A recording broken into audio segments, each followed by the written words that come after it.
संस्कृतम् सरसभाषा संस्कृतम् सरस सरल मनोज्ञ मंगल देव भाषा संस्कृतम्।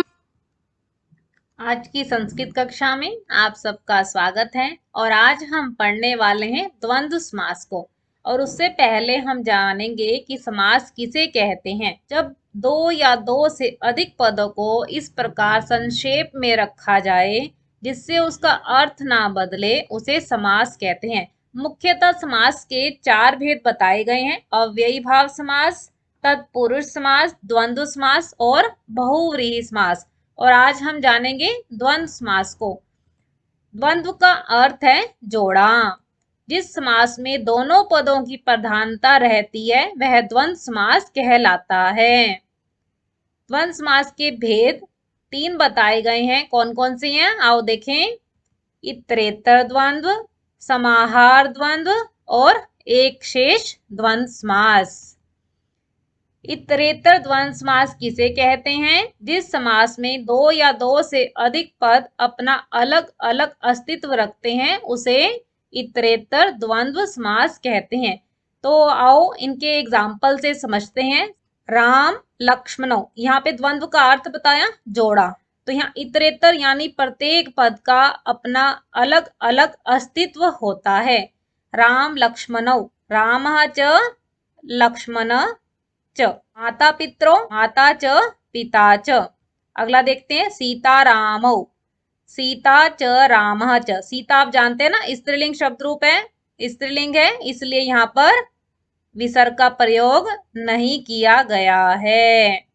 नेक्स्ट देखते हैं पार्वती परमेश्वरौ, पार्वती च परमेश्वरः च। पार्वती आपका स्त्रीलिंग है, यहाँ पर आपका विसर्ग का प्रयोग नहीं किया जाएगा। कंदमूल फलानी, ये ना तो आपके पुल्लिंग है ना स्त्रीलिंग है बल्कि नपुंसक लिंग है। और द्वंद्व समास की विशेषता है दो नहीं, दो या दो से अधिक पद भी हो सकते हैं जो अपना अलग अलग अस्तित्व रखते हैं। तो यहाँ पर बनेगा कंदम च मूलम च फलम च। पत्र पुष्प फलानी, तो यहाँ पे भी आपका ये नपुंसक लिंग है। पत्रम च पुष्पम च फलम च। तो इस प्रकार इतरेतर द्वंद्व समास के कुछ एग्जाम्पल्स को आपने जाना। अब हम आगे बढ़ते हैं। समाहार द्वंद्व समास। समाहार का अर्थ क्या है? समूह, ग्रुप। जहां पर पदों की सामूहिक रूप से प्रधानता रहती है, समूह के रूप में प्रधान हो, वहां पर समाहार द्वंद्व समास होता है। तो इसको एग्जाम्पल से समझते हैं। जैसे पाणी पादम, पाणी कहते हैं हाथ के लिए, पादम होता है पैर के लिए। पाणी च पादौ च एषाम समाहार। पाणी माने हाथ, पादौ दो पैर हो गए, ठीक है। तो यानी हाथ और पैर का समूह बताया गया यहाँ पर। तो ये कितनी संख्या होगी?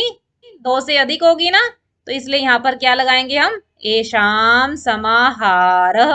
यहाँ पर केवल उन्हीं एग्जाम्पल्स को बताया जा रहा है जो अधिकतर आपके एग्जाम्स में आए हुए हैं।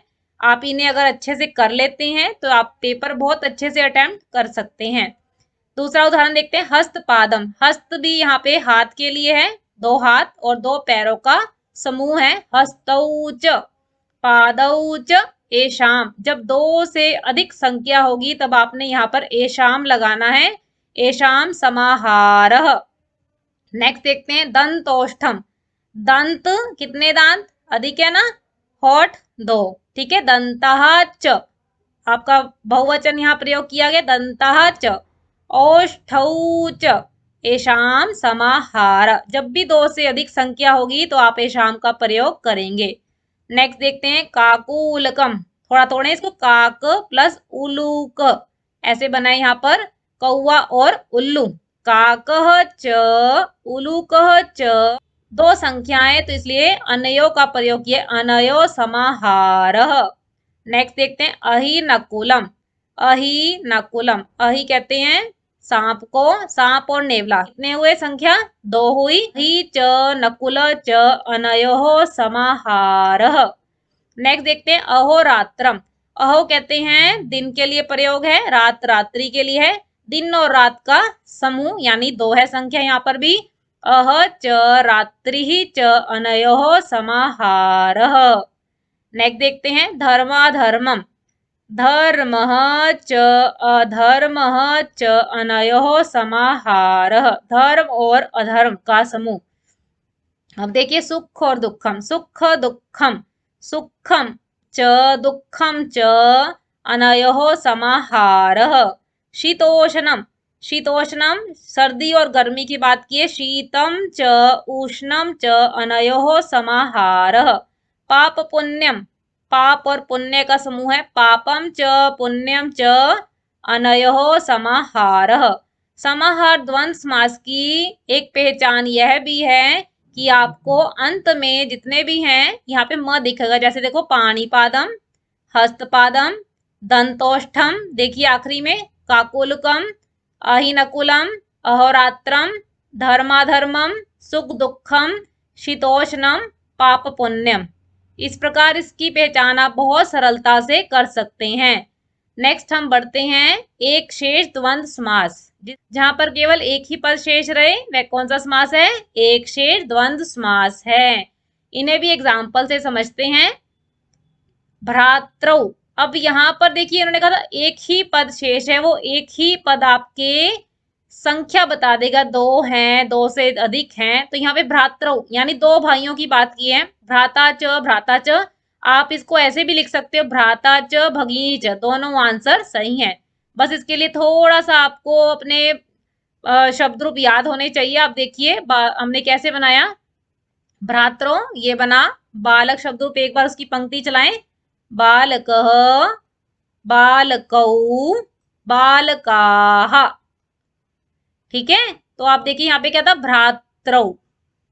तो इससे संख्या आपको पता चल रही है। एक वचन, द्विवचन और बहुवचन। ये आपका एक वचन होता है।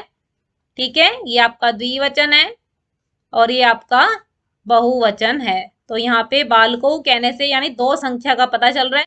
नेक्स्ट देखते हैं पितरौ। यहाँ भी पितरौ कहने से संख्या दो की पता चल रही है। माता च पिता च। नेक्स्ट देखिए पुत्रौ। इसमें आप आंसर दो तरीके से बना सकते हैं। पुत्रः च पुत्रः च, ये भी ठीक है। पुत्रः च पुत्री च भी आप बना सकते हैं। हंसौ, हंसः च हंसः च, हंसः च हंसी च। ऐसे भी पुल्लिंग स्त्रीलिंग करके भी आप इसका आंसर बना सकते हैं। श्वशुरौ सास और ससुर। श्वशुरु च श्वशुरः च। रामः। अब आप देखिए अभी तक के सारे एग्जाम्पल में आपको डबल ओ ऐसे हंसौ, पुत्रो, पितरौ ऐसा दिख रहा था। अब अगर ऐसा एग्जाम्पल आ जाए तो थोड़ा सा अगर मैं शब्द रूप देखूं ना, यहाँ देखिए बालकः, बालकौ, बालकाः।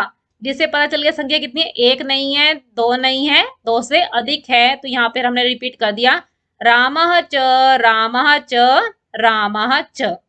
ठीक है फ्रेंड्स। तो इस प्रकार आपने द्वंद्व समास की परिभाषा को, उनके भेदों को, उनकी अर्थों को, उनकी पहचान को जाना। इस लेक्चर को सुनने के बाद आपकी कोई भी डाउट है, कोई क्वेरी है, कमेंट बॉक्स में पूछ सकते हैं, अपनी सजेशन दे सकते हैं। और इसके नोट्स आपको डिस्क्रिप्शन बॉक्स में प्रोवाइड किए गए हैं। आप उसे डाउनलोड करके पढ़ सकते हैं। अगर ये लेक्चर आपको अच्छा लगा तो इसे लाइक कीजिए, अपने फ्रेंड्स के साथ ज्यादा से ज्यादा शेयर कीजिए। अगर अभी तक आपने चैनल को सब्सक्राइब नहीं किया है तो हमें मोटिवेट करने के लिए सब्सक्राइब भी जरूर कीजिए, ताकि आने वाली नोटिफिकेशन सबसे पहले आपको मिले। तो चलिए फिर मिलते हैं। तब तक के लिए आप सबको दिल की गहराइयों से धन्यवाद। नमो नमः।